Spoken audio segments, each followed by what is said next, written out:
Nucleic अम्ल किसे कहते हैं? यह कितने प्रकार का होता है? तो न्यूक्लिक अम्ल जो होता है डीएनए और आरएनए को सामूहिक रूप से न्यूक्लिक अम्ल कहा जाता है। और अगर न्यूक्लिक अम्ल की खोज की बात करें तो फ्रेडरिक मिशर नाम के वैज्ञानिक ने न्यूक्लिक अम्ल की खोज करी थी। उसके बाद में न्यूक्लिक अम्ल जो होता है डीएनए और आरएनए से मिलकर बनता है। तो डीएनए का पूरा नाम होता है डीऑक्सी न्यूक्लिक एसिड और इसका होता है राइबोस न्यूक्लिक एसिड। ठीक है, उसके बाद में अपन डीएनए को देखते हैं कि डीएनए क्या होता है। तो डीएनए का पूरा नाम आपको बता दिया कि डीऑक्सी न्यूक्लिक एसिड इसका पूरा नाम होता है। लेकिन डीएनए पाया कहाँ जाता है? तो केंद्रक और माइटोकॉन्ड्रिया में डीएनए पाया जाता है।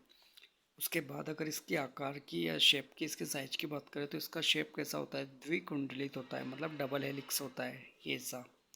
ठीक है, और यह जो डबल हेलिक्स या द्विकुंडलित होता है ये बताया किसने? तो दो वैज्ञानिक थे, Watson and Crick. Watson and Crick दो वैज्ञानिक थे, इन्होंने बताया था।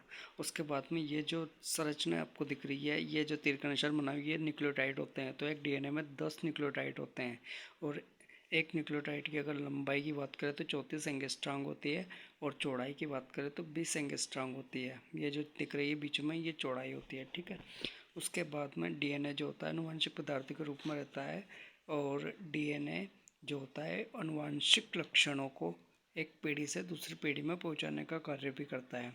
और यह डीएनए जो होता है इसके अंदर होता है न्यूक्लियोटाइड होता है। मतलब डीएनए के अंदर क्या होता है? न्यूक्लियोटाइड होता है, मतलब कार्यात्मक इकाई होती है इसकी। और न्यूक्लियोटाइड किससे मिलकर बना होता है? न्यूक्लियोसाइड प्लस फास्फेट से मिलकर बना होता है। ठीक है, उसके बाद में ये न्यूक्लियोसाइड भी नाइट्रोजन क्षार और शर्करा से मिलकर बना होता है। इस डीएनए के अंदर कौन सी शर्करा होती है? पेंटोस शर्करा होती है।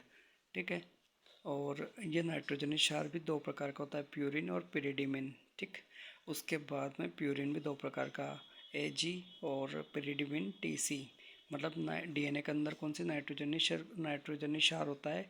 एडेनिन, गुआनिन, थायमिन और साइटोसिन।